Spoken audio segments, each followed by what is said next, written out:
Hello दोस्तों, आगे है जी caffeine. Caffeine our energy contains high amount of caffeine and sugar. जहाँ पर एनर्जी ड्रिंक है, जो एनर्जी ड्रिंक नहीं है मार्केट में आजकल काफ़ी फेमस है। अब तो लाल रंग की बोतल अब भी आ जा रही है बहुत कम पैसे में, हर कोई पी रहा है एनर्जी ड्रिंक नाम देकर उसको। बेसिकली उसमें क्या है, हाई अमाउंट ऑफ कैफीन और शुगर ही होता है। तो अगर आप ध्यान से पढ़ोगे ना तो उसके ऊपर वार्निंग लिखी होती है कि गर्भवती महिलाएं और बच्चे इसका उपयोग ना करें। तो पर पीकर हमको एकदम शुगर रश मिलता है और कैफीन हमको एक अच्छा सा फीलिंग देती है, तो हमको लगता है हम में एनर्जी आ गई, पर असल में एनर्जी नहीं होती। This sugar gives us energy rush. एकदम हमको शुगर के कारण ग्लूकोज मिलता है तो एनर्जी रश आता है, एकदम हमको ताकत सी फील होगी। And the caffeine give us क्या है, फीलिंग ऑफ एनर्जी। कैफीन से हमको फीलिंग मिलती है, ठीक। पर बाद में क्या होता है कि जब शुगर एकदम कम हो जाती है ब्लड में तो एनर्जी भी एकदम कम होती है और लॉन्ग टर्म में इसके अपने नुकसान हैं। आगे है जी effect of sugar on human health. Human health के ऊपर शुगर का क्या इफेक्ट है। शुगर आप थोड़ा समझेंगे, जो कहते हैं ना शुगर हो गई, वो क्या है जी। इंपॉर्टेंट टॉपिक है जी, ध्यान से समझना आपने। Rising obesity levels and prevalence of type 2 diabetes. मोटापा हो रहा है शुगर से और टाइप 2 डायबिटीज हो रही है। एक होती है टाइप 1 जो कि जेनेटिक है, टाइप 2 जो कि आपके खान पान के कारण होती है। Sugar makes your organs fat. हमारे ऑर्गन्स मोटे हो जाते हैं शुगर के कारण। ए हाई डाइट है ना, a diet high in sugar and fructose, a common sugar like food additive. इन सबसे क्या होता है, चाहे आपकी डाइट में शुगर ज़्यादा हो या शुगर का ही एक फॉर्म फ्रुक्टोस ज़्यादा हो, तो क्या होता है, ये क्या है फ्रुक्टोस, एक common sugar like food additive ही है। ये फूड में पाया जाने वाला शुगर लाइक सब्सटेंस ही है फ्रुक्टोस। इससे क्या होता है, triggers your liver to store fat. आपका लीवर ज़्यादा काम करने लग जाता है। आपने उसको अधिक शुगर दी तो फिर वो अधिक शुगर को क्या करता है, सब शुगर को तो बर्न नहीं कर पाएगा हमारा है ना सिस्टम, तो अधिक वाला फैट में स्टोर हो जाता है, which can lead to non alcoholic fatty liver disease. तो इससे अपने लीवर के डिजीज हो जाएंगे। गड़बड़ी है, मोटापा आएगा, गड़बड़ ही होगी। व्हाट यू कैन डू, आप क्या कर सकते हो। Check the labels. जब भी हम कोई डब्बा बंद सामान लेते हैं, चॉकलेट्स हो गए है ना, आपका ये जो दूध में डालकर आप पीते हैं एनर्जी ड्रिंक होते हैं ना आपके, जो चॉकलेटी फ्लेवर वगैरह या ये सब होते हैं बॉर्नवीटा है ना, ये सब, इन सब को चेक करो कि इसमें कितना शुगर है। जैसे आपके आजकल जूस आते हैं, लीची जूस है ना, एप्पल जूस, तो उनमें चेक करो जूस कितना है और शुगर कितनी ऐड की हुई है। उनके इंग्रेडिएंट्स चेक करो and amount of sugar they contain on foods and opt for ones that contain little और नो फ्रुक्टोज। तो चेक करो कि उसमें कितना ग्लूकोज या फ्रुक्टोज है, तो जिसमें कम है वो वाले ही खरीदो। ये काम हम कर सकते हैं। आगे है जी it can lead to heart diseases. दिल के रोग भी हो सकते हैं। It plays havoc with cholesterol levels. Cholesterol levels काफी बढ़ जाता है शुगर से। It leads to spike in levels of unhealthy cholesterol. देखो कोलेस्ट्रॉल दो प्रकार के होते हैं, एक होता है हेल्दी, एक होता है अनहेल्दी। तो हाई शुगर से क्या है, अनहेल्दी कोलेस्ट्रॉल बढ़ जाता है and decrease the level of healthy cholesterol, और हेल्दी कोलेस्ट्रॉल कम हो जाता है। तो दोनों तरफ से घातक है, अनहेल्दी बढ़ जाता है और हेल्दी कम हो जाता है। व्हाट यू कैन डू, आप क्या कर सकते हो। Eating protein rich eggs. ऐसे एग जिसमें प्रोटीन ज़्यादा है for breakfast helps combat sugar cravings.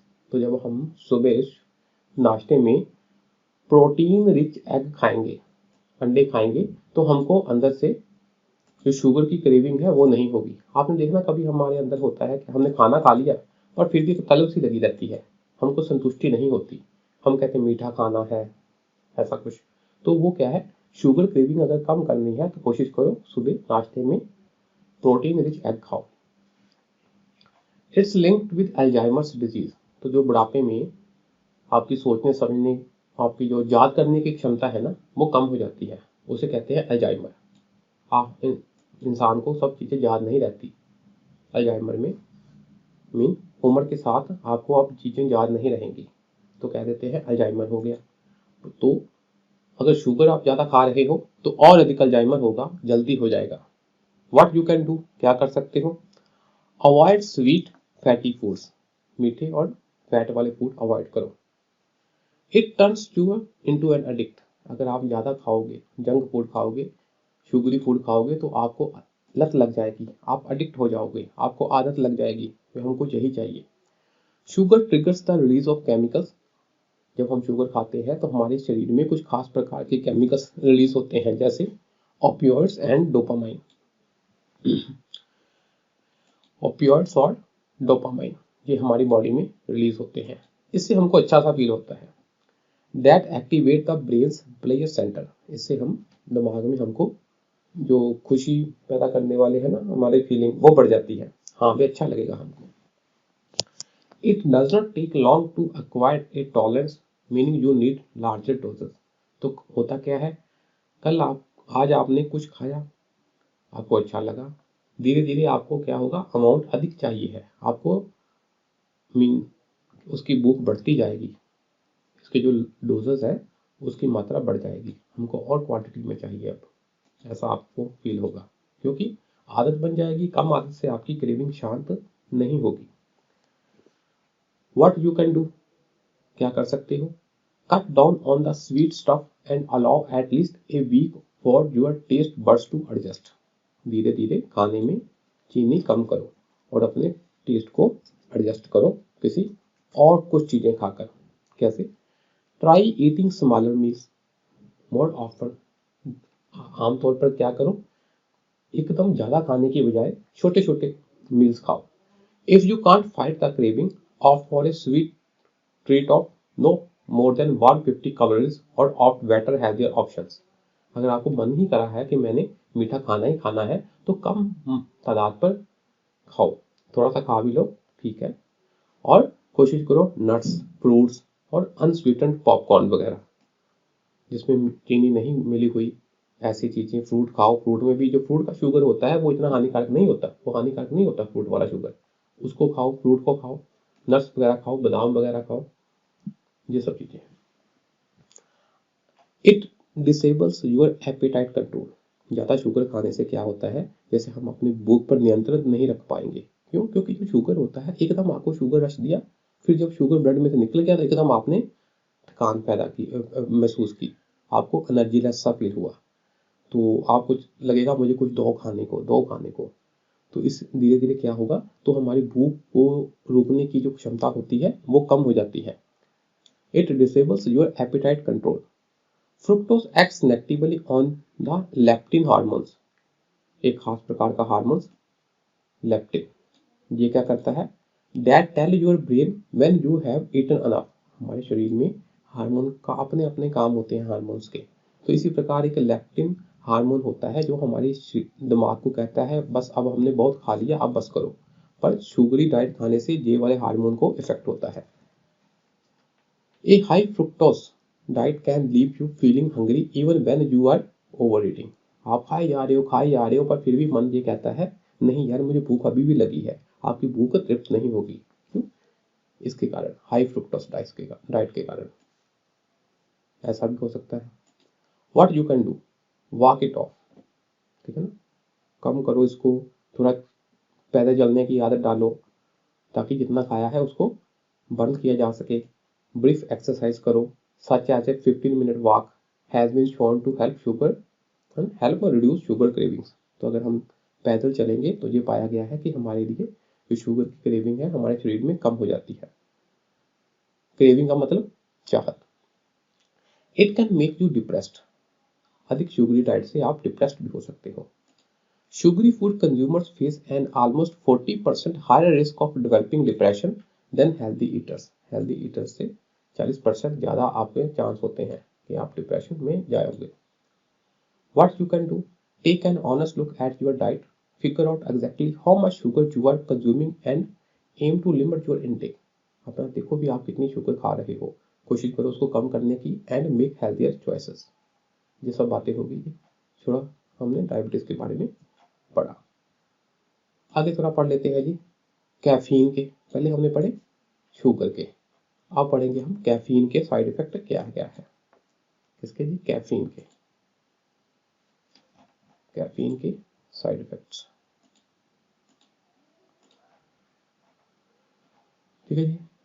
The side effects from too much caffeine. For most people, it is not harmful to consume up to 400 milligram of caffeine a day. 400 milligram तक आप caffeine consume कर लो, चलो कोई बात नहीं, इतना आप कर सकते हो। पर अगर ज़्यादा करो तो हेल्थ प्रॉब्लम्स हो जाती हैं। इफ़ यू डू ईट और drink too much caffeine, it can cause health problem such as, कौन कौन सी प्रॉब्लम्स? रेस्टलेसनेस। रेस्टलेसनेस मतलब बेआरामी, शेकीनेस, इंसोम्निया, मीन आपको नींद नहीं आएगी, रात को कैफीन पी ली, कॉफी पी ली, नींद नहीं आती, सिर दर्द हो जाएगा, डिजीनेस, डिजीनेस का मतलब चक्कर से आना, सुस्ती सी, चक्कर आना है ना, बेचैनी सी, फास्ट हार्ट रेट, दिल का धड़कना तेज हो जाएगा, डिहाइड्रेशन हो जाएगी, पानी की कमी, एंग्जाइटी हो जाएगी, dependency, so you need to take care, take more of it to get same result. Dependency का मतलब आज आपने अगर 200 ग्राम कैफीन पी है तो एक समय आएगा कि आपको लगेगा यार मुझे और चाहिए, इससे बात नहीं बनती, फिर आपको लगेगा मुझे और चाहिए, तो आपकी डिपेंडेंसी बढ़ गई और आपको लत लग जाएगी। और फिर आपको क्या है, बिना कैफीन के आपको लगेगा नहीं यार मैं नहीं, बात बनेगी नहीं, मेरी तो इतना पहले कॉफ़ी पीऊँगा, इतना कैफीन इनटेक करूँगा, तो हमें उसकी लत लग जाती है। Some people are more sensitive to the effects of caffeine than others. ये भी एक बात है, हर बंदे की अपनी अपनी क्षमता है, कुछ ज़्यादा कैफीन पीते हैं, कुछ को कम से ही काफ़ी वो क्या है अटेंटिवनेस आ जाती है, तो ये अपनी अपनी इनकी सेंसिटिविटी है लोगों की। Let us discuss some diseases that are caused by the degradation of the environment. ठीक, तो अब कुछ डिजीज की बात करते हैं। ये जो हमने पहले पोल्यूटेंट पढ़े उनसे कौन कौन से डिजीज हो सकते हैं। पहले बात आती है जी मिनामाता डिजीज। एम से मिनामाता, एम से mercury. This disease was first discovered in Minamata city of Japan in 1956. तो जापान की मिनामाता सिटी में पहले ये डिजीज पाया गया। हुआ क्या था ना कि हमने पहले भी ये कहानी डिस्कस की है कि फैक्ट्रियों में से मरकरी निकल रहा था, तो उसका कंपाउंड मिथाइल मरकरी पानी में एंटर कर गया, समुद्री पानी में, तो वो वहां से फिर मछलियों में चला गया, मछलियों को इंसान ने खाया, फिर इंसान में आ गया, फिर इंसान वहां की अजीब किस्म की बीमारियों से पीड़ित होने लगे। फिर जब स्टडी की तो ये पाया गया कि इसका मेन कारण क्या है, methyl mercury. It was caused by the release of methyl mercury from a chemical factory. Chemical factory से मिथाइल मरकरी निकल रहा था। Mercury is a poisonous chemical, बहुत जहरीला है mercury. From industry it entered into the nearby water bodies, thus entered into the seafood. पानी में गया, फिर पानी से सी फूड में आ गया। Thereafter, it accumulated into the human bodies who had eaten this seafood. तो इंसान ने सी फूड खाया तो इंसान के अंदर भी ये केमिकल आ गया। To the surprise, despite mercury poisoning, जब हमको पता भी लग गया कि यार मर्करी के कारण ये सब गड़बड़ हो रही है, that was causing death to humans and animals as well, little efforts were done to prevent the pollution. Pollution को प्रिवेंट करने के लिए कोई खास एफर्ट्स नहीं हुए, कुछ खास कोशिशें नहीं हुई। चाहे पता लग गया कि इन फैक्ट्रियों के कारण इतना कुछ हो रहा है, पर फिर भी इतना ध्यान नहीं दिया गया। Symptoms of mercury poisoning include, अब सिम्टम कौन कौन से हैं देखिए, ऐसे क्वेश्चन भी आ सकते हैं कि ये सिम्टम्स है बताओ ये किसके कारण है। पहले है जी एंटैक्सिया। एंटैक्सिया का मतलब it denotes A group of disorders, एक डिसऑर्डर नहीं, एक ग्रुप ऑफ डिसऑर्डर है, that have adverse effects on our, किसके ऊपर, स्पीच के ऊपर, बैलेंस एंड कोऑर्डिनेशन, हमारे बोलने के ऊपर, हमारे शरीर के ताने बाने में, हम जो जैसे ना दिमाग से शरीर को सिग्नल जाते हैं वो ढंग से नहीं होना, है ना, आपस में कोऑर्डिनेशन ढंग से नहीं होना, तो इस सब में एडवर्स इफेक्ट हुआ। Although in ataxia, any part of our body can be affected, but it mostly affects किसके ऊपर? देखो इफेक्ट कुछ भी हो सकता है शरीर के किसी भी अंग पर ज्यादातर किसके ऊपर होता है? हमारी स्पीकिंग के ऊपर, हेयरिंग के ऊपर, बैलेंस एंड वॉकिंग के ऊपर, और ईटिंग, स्वेलिंग के वगैरह, इन सब के ऊपर। जनरल मसल वीकनेस हो जाती है, numbness in hands and feet, ये हो सकता है, and reduction in the field vision, तो हमको दिखने में भी परेशानी होगी। तो कहने का मतलब एक ही सिम्टम नहीं है, ग्रुप ऑफ सिम्टम है। In some extreme cases it can cause paralysis, हो सकता है coma, madness and even death भी हो सकती है। It can also affect foetus, जो भ्रूण है उसको भी इफेक्ट कर सकता है। ठीक है जी, ये सब इसके इफेक्ट में मरकरी के। आगे है जी इटाई इटाई जहां आउचॉच डिसीज, ये क्या है? It is caused by cadmium poisoning, ये इंपॉर्टेंट है, किसके कारण? कैडमियम के कारण होता है ये। हमारी हड्डियों में, जोड़ों में ना दर्द होता है, तो दर्द के कारण आवाज निकलती है आउच आउच, ठीक, उससे आया है ये नाम ouch ouch disease. Health effects क्या है? किडनी फेलियर हो जाता है, अंदर हमारे कैडमियम चला गया, किडनी फेलियर हो गया। Softening of the bones, bones हमारे क्या है? सॉफ्ट हो जाएंगे, है ना, वो नरम हो जाएंगे, इतने मजबूत नहीं रहेंगी हड्डियां। The words ouch ouch are uttered out of pain, ouch ouch का मतलब ही क्या है? पेन के कारण ये वाले शब्द बोले जा रहे हैं। आगे है जी ब्लू बेबी सिंड्रोम, ये क्या है? ब्लू बेबी सिंड्रोम बेसिकली आपने ये याद रखना है कि हमारे शरीर में क्या है, ब्लड में ऑक्सीजन कम हो गई। तो जब ऑक्सीजन कम होगी खासतौर पर बच्चों में, तो क्या होता है, वहां पर नील सा पड़ जाता है, तो उसे कह देते हैं ब्लू बेबी सिंड्रोम। अब क्यों होता है जी, वो हम पढ़ लेते हैं। It is caused by high nitrate contamination in drinking water, drinking water में क्या ऐड हो गया है, बहुत हाई क्वांटिटी में नाइट्रेट, ये आ गया है नाइट्रेट के कारण, ये इंपॉर्टेंट है। ब्लू बेबी सिंड्रोम किसके कारण? नाइट्रेट के कारण। नाइट्रेट मतलब नाइट्रोजन का compound. On entering human body, जब इंसान के शरीर में चला गया nitrate, it binds with haemoglobin, haemoglobin के साथ ये बाइंड कर जाता है, कौन? Nitrate, and decreases it's oxygen carrying capacity, ठीक है ना। तो अब क्या है, होता क्या है ना, नाइट्रेट जब हमारी बॉडी में गया तो जो हीमोग्लोबिन के साथ वो अटैच कर गया, तो हीमोग्लोबिन हमने पहले भी पढ़ा भी कैसे ये ऑक्सीजन को हमारी बॉडी के डिफरेंट पार्ट्स तक लेके जाता है। हीमोग्लोबिन हमारे खून में होता है ये, तो वो हम ऑक्सीजन के साथ अटैच करके ऑक्सीजन को हमारी बॉडी के डिफरेंट पार्ट्स तक, डिफरेंट सेल तक लेके जाता है। पर अगर इसी हीमोग्लोबिन के साथ कोई और अटैच हो गया, कुछ और जैसे नाइट्रेट अटैच हो गया, तो अब हीमोग्लोबिन की ऑक्सीजन कैरिंग कैपेसिटी कम हो जाएगी, and decreases it's oxygen carrying capacity and causes death. तो ऑक्सीजन नहीं मिली हमको ढंग से, तो डेथ भी हो सकती है। In babies due to lack of oxygen their skin turns blue, ठीक है ना, ऑक्सीजन की कमी के कारण बच्चों का स्किन क्या है, नीला हो जाता है। So it is called blue baby syndrome, इसलिए इसको ब्लू बेबी सिंड्रोम कहा जाता है। Major sources of this nitrate is fertiliser, major sources of this nitrate is fertiliser. Nitrate nitrogen से आया है, तो नाइट्रोजन का मेजर सोर्स क्या हुआ हमारा?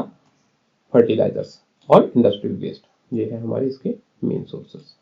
ठीक है जी, तो आज के लिए इतना ही रहने देते हैं, बाकी नेक्स्ट क्लास में। Thank you ji.